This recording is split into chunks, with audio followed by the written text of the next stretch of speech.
So I'm the founder and CEO of EnlightAID, and I have to confess that I'm a little bit of the weird kid of the program. To begin with, I'm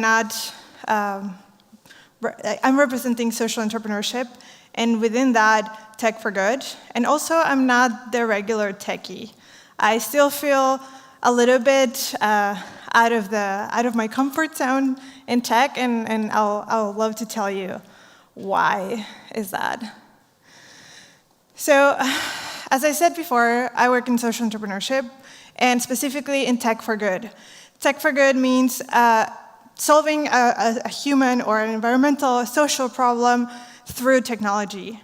And we got there a little bit in a backwards way. It was a little bit of an accident. But we have, as EnlightAID, we have a very specific social problem that we want to solve. We are transparency technology, and what we do is that we basically record and report on transactions done in aid during the fundraising and the development of a project process. That way, funds can't be used for corruption anymore. You might be thinking, why? Why does this make sense? Have any of you ever thought about how much money gets lost from what we as a world, as a global community, donate? Anyone wants to have like a bet on how much it is? 90. 20, 40. Okay, so you're the most pessimistic one. Officially speaking, at a global level, 30% of what we donate gets lost to corruption. I have to agree more towards you, actually. I don't think it's quite 90%, but I think it's a lot higher than 30%. And there's many reasons for that. To begin with, there is no consolidated global statistics on aid. That being said, 6 countries contribute almost $600 billion a year to aid. But if there's no global statistic, how can we really measure? Also, corruption, in the sense where that statistic was defined, meant illegal activities. What happens with a tiny, tiny NGO that believes that they need to ride a Ferrari to do their job? Because who doesn't need a Ferrari, right? That is not illegal, it's just frowned upon. But it's still money that it was supposed to go to solve a social or an environmental problem that ended up going somewhere else. So I also think that it's a little bit higher than the 30%. But if we take that 30% and we take only the money that comes out of those 6 countries, that means that about $160 billion a year gets lost to corruption. That, to me, seemed like a really large number, but also, what does that really mean? What does $160 billion mean? Turns out that to end hunger, or to cover for the costs of feeding everybody who's hungry today, it would cost $116 billion. So if we were to solve corruption for those 6 countries alone, we could end world hunger and still have over $40 billion to do other projects. It is statistics like that that cause that us start to lose trust and start to not believe in organizations like charities or foundations. These statistics come from the UK. So in 2016, the Brits said that less than 50% of them trusted the work of a charitable organization. The problem is that today, trust at a global level is broken, is gone. We don't trust anymore.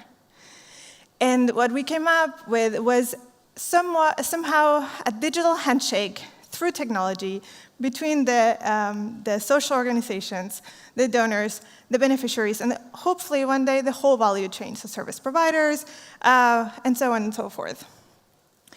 But before I tell you how we're doing this, I thought that I should share also a little bit of why. Why is it important for me, and for the whole team also, to solve corruption and aid?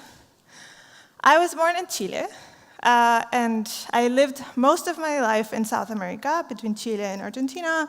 I've been a little bit around, but most of my life has been spent so far in South America. Do any of you know anything about Chile? I would agree with you. Anybody else? I guess not. Yes, we do. Desert, actually, desert. We're very diverse in terms of landscape. We have this exuberant nature, this amazing contrast within one country. You have the driest desert in the world and some of the most beautiful forests and fjords and snow. You basically have every weather. You have vibrant, exuberant cities, but also as diverse as our landscapes and our communities are, so are the living conditions. Chile is actually the most unequal country in the OECD.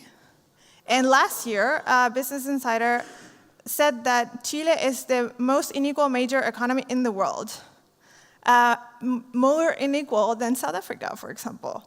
And most people don't think about that when you think about Chile. You think about stability in terms of, compared to other places in Latin America, we're supposed to be stable, a strong economy,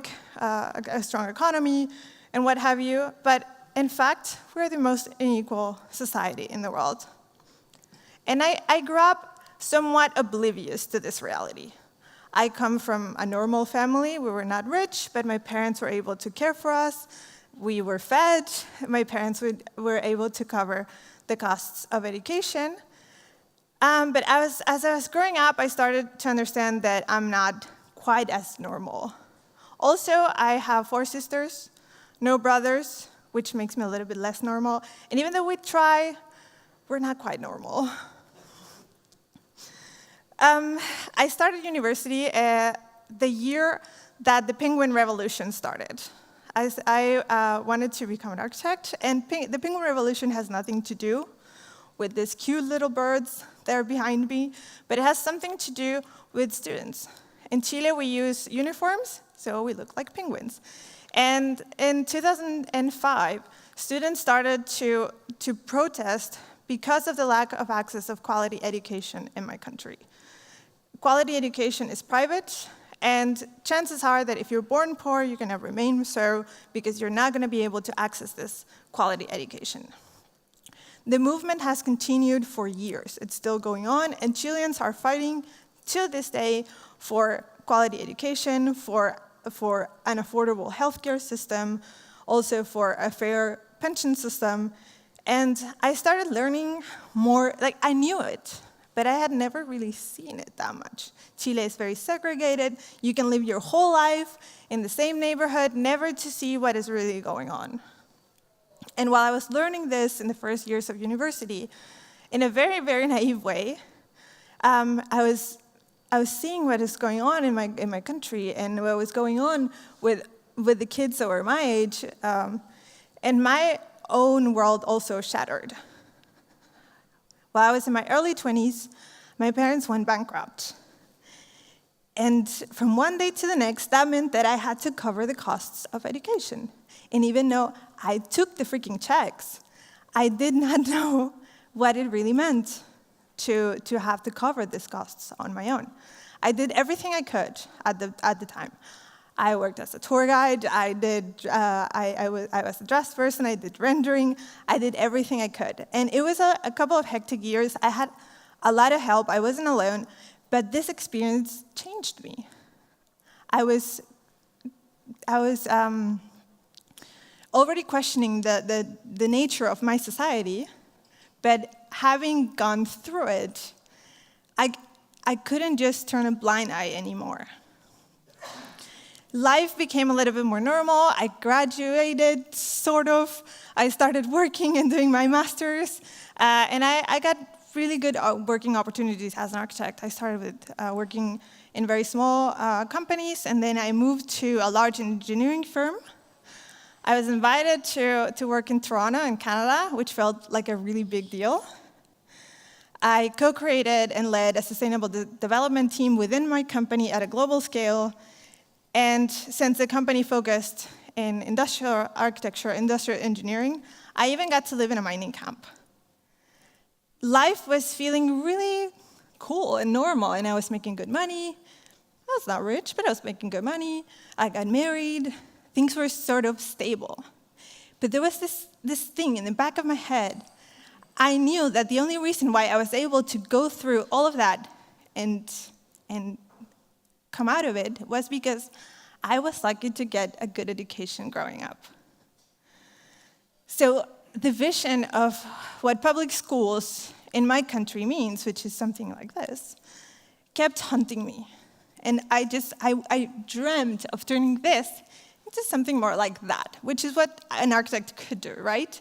As an architect, I couldn't have an impact on policy, I couldn't have an impact on studying plans, but I could have an impact on infrastructure. And I dreamt of having an NGO to build sustainable schools for those kids who are in the most vulnerable conditions in South America. And I asked for help first, because obviously nobody can do something cool on their own.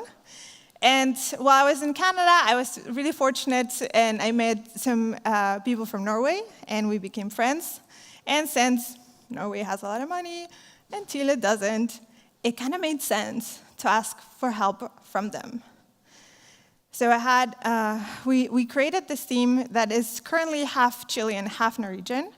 And even though we all really, really believe in what we wanted to do, neither of us trusted charities. And as you know from the statistics, we weren't alone.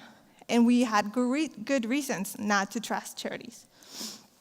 And the thing is, with charity, we're used to something like this. If we're lucky, we get an end-of-the-year report that either has a lot of data, it's like 400 pages long, and you like, who has the time to read that? Nobody does. Or you get something like this, which is something I got last year from an NGO that I had supported before. And it says that 93% of the money that they get is used on programs. How do you even define programs? What is that? I have no idea about the decision-making process of this thing. I have no idea what they define as programs and as admin. This doesn't tell me anything, right? So the thing is, corruption happens when things happen behind the back, right? You can't see what the decision-making is. There's people who are abusing their positions of power, and a lot of things happen behind we're in a place where we can't see them because we don't have access to the information. So we went to Oslo, and we had this idea of this one tiny NGO to build schools in Chile that was going to be fully transparent. Everything was going to be online, and we had half of our team is very technical, so they have some technology experience, and the other half, we have experience in design and projects. We were happy, and we presented the concept at the Oslo Freedom Forum.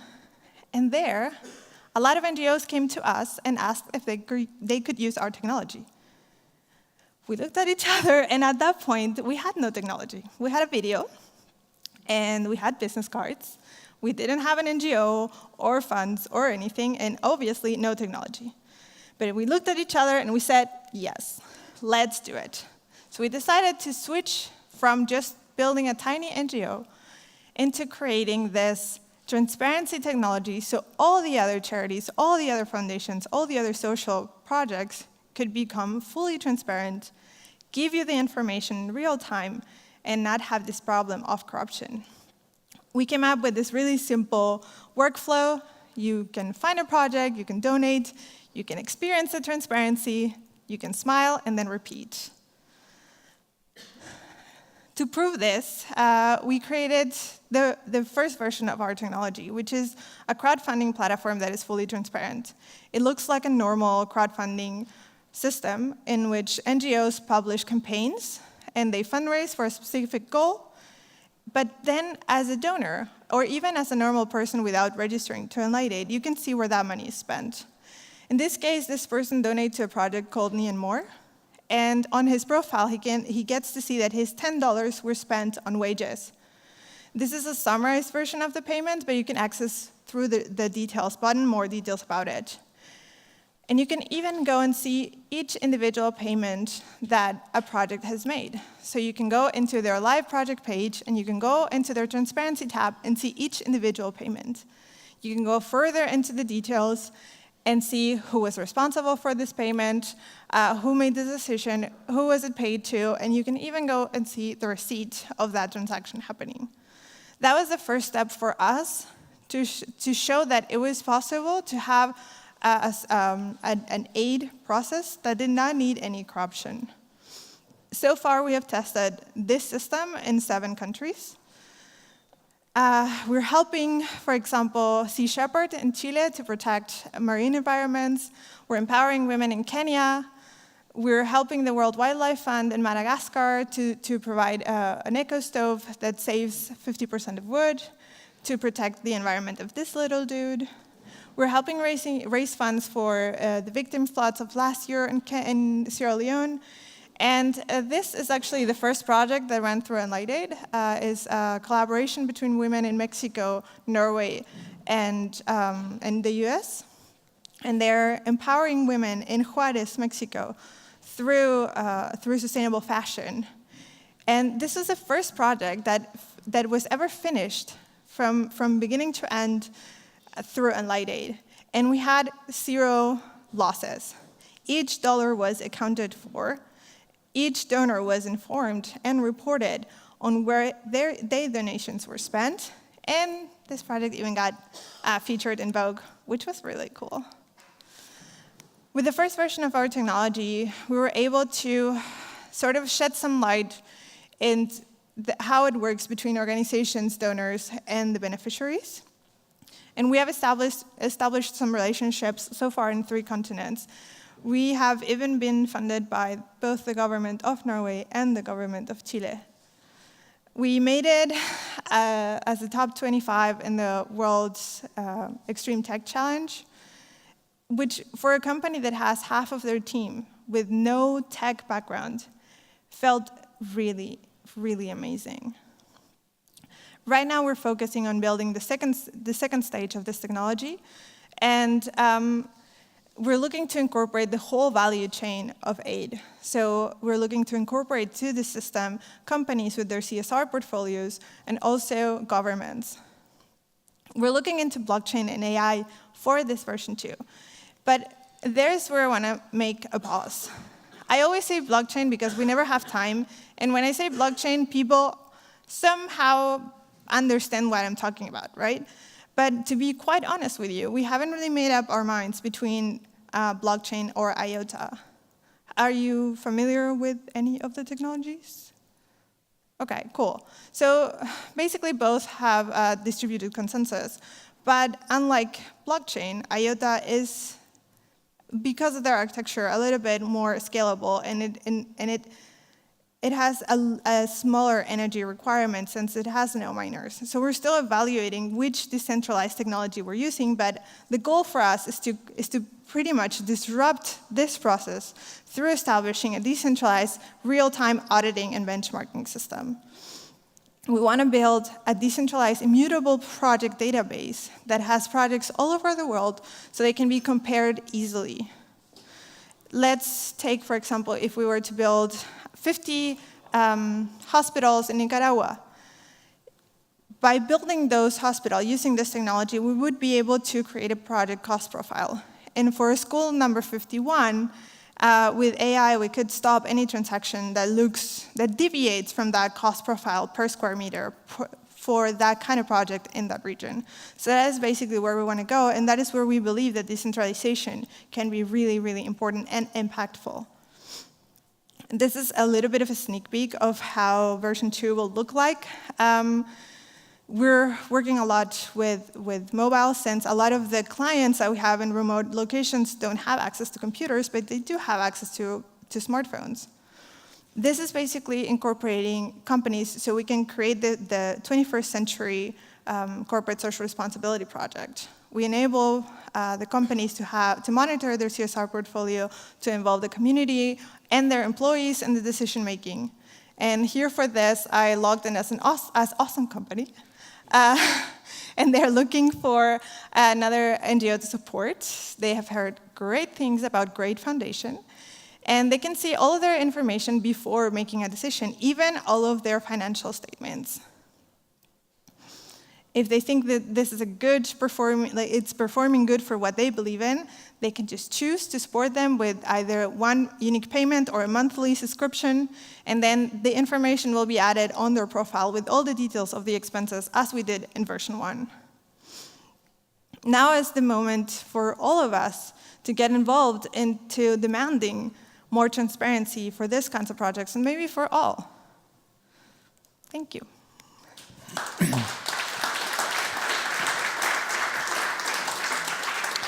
Thank you. Thank you. I personally don't have any questions, but a big thank you for you. Yeah, really, because you are a very good example how important it is, and let me say this personal opinion, that we don't only train and educate our children in math or English or German or history, but also in creativity. Because if you're a creative person, you will always be a free person. You have the possibility to create reality out of your mind, out of imagination, and therefore you will be a free and independent person. People who are not trained to be creative will mostly be dependent, and this is so cruel that all the creativity in our schools is shortened, and so I think it was a great example that with the creativity of your mind you can go anywhere and do everything you want. Thank you for that. Thank you. And if you have any questions to Veronica, please, now is the time. Yeah, in the third row. Yeah, I would have one. I think transparency is a key to control and check if things are conducted as they should be. But I think, or I guess that the biggest benefit is that people are afraid to do deals behind the back, because they know every receipt must be turned in. But I guess also that the best controllers are the people which are very close to the project. Now, if they see what should have happened, or they see what was reported that it happened, but they maybe know, well, it never happened, so to speak, and they have proof of that. So I think then these people would need to report back, and then there need to be people to look into that. Is that also in that system? That's our aim, for sure. We think it's always a delicate topic to include, like how to include effectively the beneficiaries of aid. Because depending especially on where you are, being a beneficiary of aid directly, like I taking money from an NGO, for example, it brings both a stigma that you're not good enough on your own, and also it can make a person a target in a very poor society, for example. So we have been exploring different models in which the beneficiaries and, for example, volunteers as well of an NGO can do like a 360 evaluation of the actions. Because right now we have we're fintech right now, pure fintech. So we have financial information. But what happens, for example, if an NGO is creating a vaccine program? Today, with the technology, we can tell you that those vaccines were bought. But what happens if the NGO then decides they delivered all of their information, everything is public, everything is great, but then they decide to sell it instead of taking it to the hospital or what have you. So those things, of course, need to have a further validation by the people receiving it. We're also talking about geo-tracking in real time of services and goods, that to make the window of possibilities to cheat with the system smaller and smaller. I've created the system, it's always created the way of cheating, so this is going to continuously evolve and we have to learn continuously to be able to adapt to changes and to new ways of cheating. But yes, we're looking to include all the pieces of this puzzle. It's just going to take some time. One in the back.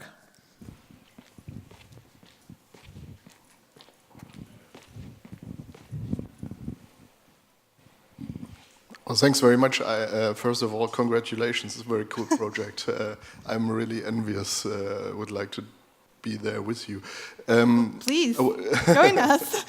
Who wouldn't? I would like to know whether the big 8 corporations or organizations are joining you as well. For example, I'm like sponsoring 2 children in South America, and but I always wonder, in fact, is that I mean, they give me reports and tell me this is the girl that you're spending money on, and this is how she developed, but still there's the question mark: is that for real? And are those joining forces there?